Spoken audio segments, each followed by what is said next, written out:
So this is my video reflection of week 5. So just a couple of things I really wanted to talk about. The main event really for the week was the presentation. And so on Wednesday, myself and the other student, Grace, we led the training on a presentation for the unregistered workforce, with the aim being to kind of get the message across how valuable they are to us. It started with a few bumps. We had some technical issues and we had a few people that were a bit late joining, but you know, these are things that are typical and happen and you kind of have to allow for. So yeah, unfortunately we weren't able to share the screen largely, so we had to do it on a smaller screen. It wouldn't let us, Microsoft Teams at the time wouldn't let us do a proper slideshow. So we carried on and we used the chat function and we explained what to do and when to do it. I think initially I spoke too fast, so I was really nervous, and but about 10 minutes in, kind of calmed down quite a lot and felt a lot calmer and felt that I was really able then to not just, you know, read the script, read the slides. I was able to speak and I was able to engage with people, and I was able to start. I realised that there were points where it was a bit quiet, and so I started to basically take not make it an option. So I just started saying, you know, person 1, can you give me an example, and we'll move around like this. So that's what we did. We started to individualise people and found that worked really well. And also being able to share some personal experiences was really, really nice. There were a couple of support workers that were on my previous placement. So it was really nice to be able to relate, you know, experiences to them. But I think, yeah, so overall it went much better than I had hoped, and it's given me a little bit of confidence in doing something like that again, which is amazing. And I'm actually really proud of myself, which I don't say very often. But the main thing for me was at the end, when we asked about if people felt better equipped to, you know, work with students on placement, they said yes, and we had actually more than one person, more than one support worker actually say that they now saw their worth and saw how valuable they were to us and felt like they could offer us something. And that was the most touching part of it for me, knowing that actually the message had got through. And there's some post-survey feedback, and the results, again, they kind of agree with that, with the only kind of criticism being about the technology. We did get round it, so afterwards we sent these slides out and we sent some other reading around social styles for them, which was, because it's quite an interesting topic, but also quite a lot to look into and discuss in a training session. But it's nice to be able to go and read something in your own time as well, which leads me on to the social styles. And for me, I had a bit of a, I don't know, I felt a bit funny when I looked at my social style.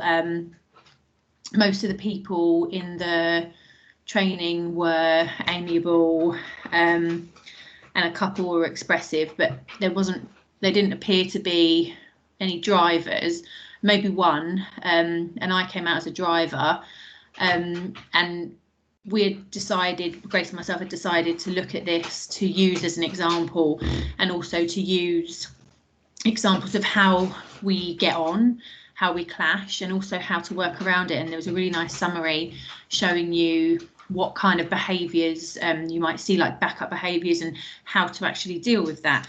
So that was really useful. But unfortunately the negative part kind of came out, and I saw a part saying that drivers can be rude and abrupt, and I guess I took it to heart a little bit, not in the presentation but just in my own time reading. And had to have a real word with myself and actually take some time to digest it and realise that actually, yeah, I might be a driver in some ways, but that doesn't, you know, that doesn't define me. That doesn't mean I am definitely rude and I'm definitely abrupt, but it means that I have a style that I work towards goals and I want things done, and I can be quite assertive. And it's actually one of the things that I'm trying to grow in myself is managing assertiveness, because actually, as much as I am a driver and goal orientated and things, I don't think I'm assertive enough. I think I care more about what's going on with the other person than myself, and so it's a kind of balancing act that I'm working on, trying to understand that a bit better. But you know, I am realizing that you do need drivers, things need to be done, and so I'm looking at the positive and saying, okay, you know, actually don't beat yourself up because it says you might be rude and abrupt. That doesn't mean who I am. That's who I am. You know, I can be adaptable, and it's all situational as well. You know, there are times when you might need to be like that, and there might be times when you have to be softer. So that was really interesting working through that, and I've been looking at some resources, again, more on emotional intelligence and social styles. It's really interesting reading.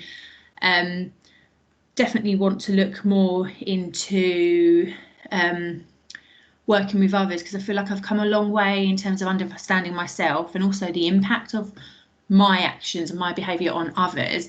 But I think the next step for me is definitely exploring how to manage others in terms of working with others and different personality types, and just making it work, and basically how to take things forward with different personalities, with different styles. And it's, you know, something that by no means is going to be easy, but I'm really interested and I'm looking for ways to explore this and grow those skills and my knowledge.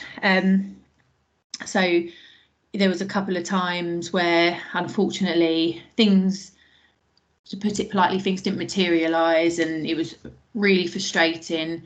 So it was learning to manage that initial frustration and remember to be kind and to be calm and to work on compromise. And that's another thing that I've been looking at, is trying to manage compromise. And again, that's why I say it's the next step. It's how to interact with other people, but in a sense that to get things done. And it is really difficult because I feel I've been a lot more open and a lot calmer and a lot more allowing for others.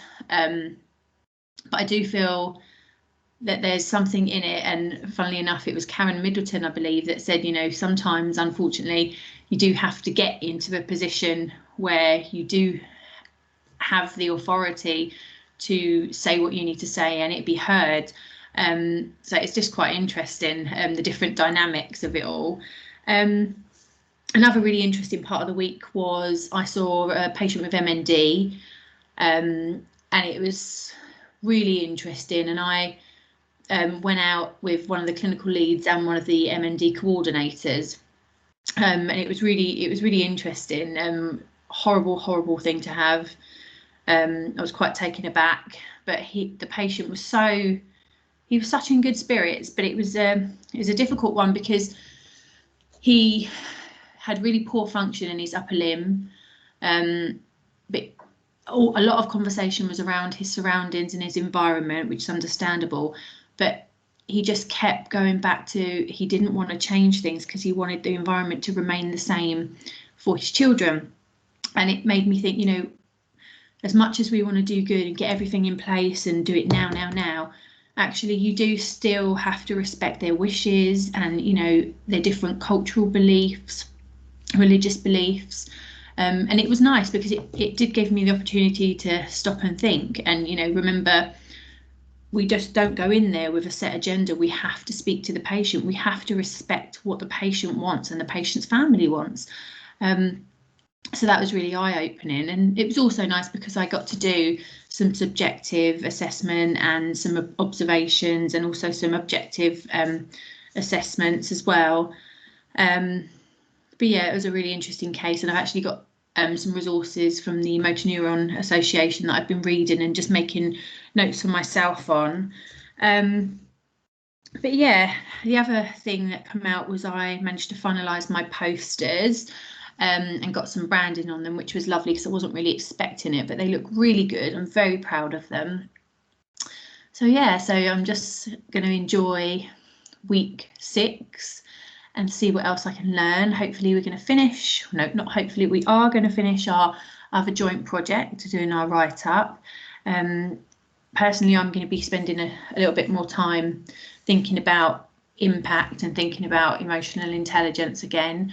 And one of the things I wanted to reach out maybe to Debbie, because Debbie was unwell, but she was going to do things about challenging relationships and just different dynamics.